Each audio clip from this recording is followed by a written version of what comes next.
Good morning, students. Welcome to Hackroot Institute. Today's our topic is write a program for calculator in C. देखो, इस programme को लिखने के लिए आपको सबसे पहले अपनी हेडर फाइल लिखनी है। हर सी प्रोग्राम में हम सबसे पहले अपनी हेडर फाइल लिखते हैं। Hash include studio dot H. Hash का मतलब आपको मैंने इस लाइन का पूरा मतलब पहली वीडियो में भी समझाया है। हैश मतलब प्री प्रोसेसर, प्री मतलब पहले ये करो, क्या करना है, इंक्लूड करना है। कौन सी हेडर फाइल इंक्लूड करनी है? Standard input output header file include करनी है। क्यों इंक्लूड करनी है? ताकि हम अपने प्री डिफाइंड फंक्शन यूज़ कर सकें। हमारे कुछ फंक्शन ऐसे होते हैं जो प्री डिफाइंड हैं, जो इस हेडर फाइल के अंदर मैंशनड है। उनको यूज़ करने के लिए हमने ये हेडर फाइल लिखी स्टूडियो डॉट एच। फिर हमने लिखा इंट मेन। आपका जो सी प्रोग्राम होता है वो मेन बॉडी से स्टार्ट होता है। फिर आपने यहाँ पे एक ओपन करली ब्रैकेट बनाया। फिर आपने लिखा int a comma b comma choice. Memory के अंदर स्पेस ऑक्यूपाइड होगा एक ए नाम से, एक बी नाम से और एक चॉइस नाम से। फिर आपने लिखा एंटर योर चॉइस। आप अपनी चॉइस बताइए कि आप क्या कराना चाहते हैं। Addition, subtraction, multiplication, division. आपने 1 पे लिखा एडिशन, 2 पे सब्ट्रैक्शन, 3rd पे मल्टीप्लिकेशन, 4th पे डिवीजन। मान लो सपोज करो मैंने 2 एंटर कर दिया, यानी कि मैं सब्ट्रैक्शन कराना चाहता हूँ, तो चॉइस के अंदर 2 आ गया।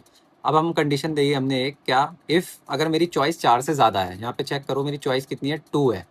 अगर मेरी चॉइस 4 से ज़्यादा है, 4 से ज़्यादा तो नहीं है, मैं इफ़ ब्लॉक के अंदर नहीं आएंगे, हम किसके अंदर जाएंगे, एल्स ब्लॉक के अंदर। तो अगर मेरी 4 से ज़्यादा होती, मान लो मैं चॉइस यहाँ पे एंटर कराता 5।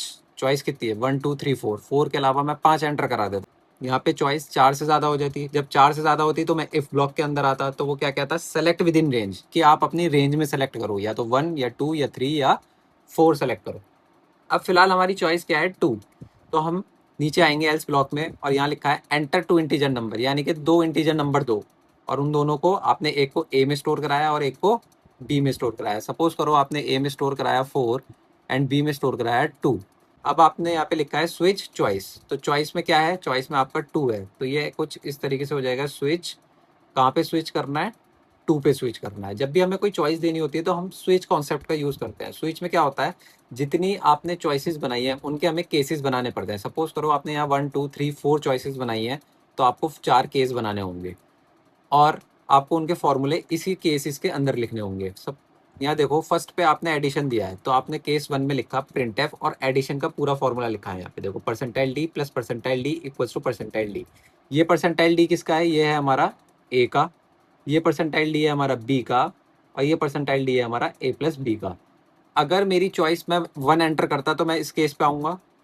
अगर मैं चॉइस मेरी 2 है तो मैं केस 2 पे चला जाऊँगा, केस 1 पे नहीं जाऊँगा, ना केस 3 पे जाऊँगा, ना केस 4 पे जाऊँगा। अगर मेरी चॉइस 3 होती तो मैं सीधा केस 3 पे आता और मल्टीप्लिकेशन हो जाती। अभी फ़िलहाल मेरी चॉइस कितनी है, अभी मेरी फ़िलहाल चॉइस 2 है, तो हम केस 2 पे आएँगे डायरेक्ट। अब यहाँ देखो, यहाँ क्या लिखा है, percentile D minus percentile D equals to percentile D, और 2 पे हमें सब्ट्रैक्शन ही करना था। तो परसेंटाइल डी किसका है, ये ए का। तो ए के अंदर क्या वैल्यू है, ए के अंदर 4 है, minus as it is print होगा। परसेंटाइल डी ये किसका है, ये आपका बी का, और बी के अंदर क्या वैल्यू है, 2 है, ये एज इट इज प्रिंट हो गया, equals to as it is आपका यहाँ पे आ गया।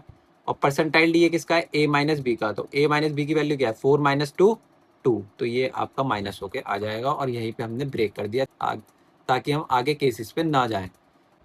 अगर आप चॉइस 4 दे देते तो वो आपका केस 4 पे जाएगा। केस 4 पे देखो क्या लिखा है, देखो पहले चॉइस 4 पे क्या होगा, डिवीजन होगा। तो डिवीजन का आप कैसे लिखोगे केस 4 में, आपको दिखा देता हूँ। तो डिवीजन के लिए आपने लिखा if B not equals to 0। देखो डिवीजन में क्या होता है, ए अपॉन बी होता है, न्यूमरेटर अपॉन डिनोमिनेटर। तो आपका डिनोमिनेटर जो है वो 0 नहीं होना चाहिए। तो आपने यही लिखा है if B not equals to 0। अगर मेरा बी 0 के इक्वल नहीं है, अगर मेरा ये 0 नहीं है तो मैं डिवीजन करूंगा। तो यहाँ पे लिखा है print F percentile D divide percentile D equals to percentile D, division का फॉर्मूला लगा दिया। और अगर मेरा 0 होगा बी, तो मैं एल्स में आ जाऊंगा। तो यहाँ लिखा है नंबर नॉट डिविजिबल बाय 0, फिर आपका ये प्रोग्राम खत्म हो जाएगा। चलिए अब आपको ये मैं ऑनलाइन सी कंपाइलर पे प्रोग्राम चला के दिखाता हूँ। देखो, आपने ये पहले प्रोग्राम सबसे पहले आपने यहाँ पे लिख लिया, अपना ऑनलाइन सी कंपाइलर पे लिख लिया। सबसे पहले आपने यहाँ पे जो लिखा है hash include studio dot H int में, अभी मैंने आपको पूरा प्रोग्राम समझाया ही था।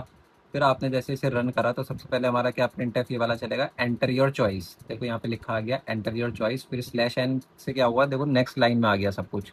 फिर आपने यहाँ लिखा प्रिंट एफ एडिशन। फर्स्ट पे देखो एडिशन ही आ रहा है, फिर ये वाला प्रिंट एफ आपका चला। फर्स्ट पे एडिशन, सेकंड पे सब्ट्रैक्शन, थर्ड पे मल्टीप्लिकेशन एंड फोर्थ पे डिवीजन। अब आपने देखो यहाँ पे चॉइस को एंटर कराना है। फॉर एग्जांपल आपने चॉइस दी थी वहाँ पे 2, तो आपने 2 एंटर करा दिया। और आपसे मांग लिए एंटर टू इंटीजर नंबर। हम इफ ब्लॉक के अंदर नहीं आए क्योंकि मेरा 2 4 से छोटा है। अगर मेरा 4 से बड़ा मैं डालता तो वो लिखा आ जाता select within range. Check कर लेते हैं। अगर मैं चॉइस के अलावा जैसे यहाँ 1 2 3 4 या 4 के अलावा कुछ और एंटर करता हूँ, सपोज करो मैंने 6 एंटर कर दिया, तो मेरा इफ ब्लॉक चल जाएगा सेलेक्ट विद इन रेंज की इन रेंज में से ही सेलेक्ट करना है। दोबारा चलाते हैं। हमने 2 एंटर करा तो 2 पे लिखा आ गया एंटर टू इंटीजर नंबर। अब आपको 2 इंटीजर नंबर डालने हैं। आपने नंबर डाले, सपोज करो आपने 4 और 2 एंटर करे थे। आपने 2 इंटीजर नंबर दी थी 4 एंड 2। अब जैसे ही मैं 4 एंड 2 डालूंगा, आपने चॉइस क्या दी थी 2, तो हम केस 2 पे आ जाएंगे और केस 2 पे हमारा क्या लिखा है माइनस का कोड। तो जैसे ही मैं यहाँ पे एंटर करूँगा तो ये मेरा माइनस होके आ जाएगा 4 माइनस 2 इक्वल्स टू 2। अब एक बार आपको मैं डिवीजन वाला भी दिखा देता हूँ। अब मैंने 4 दबाया, डिवीजन करना है मुझे। अब उसने आपसे 2 नंबर मांगे।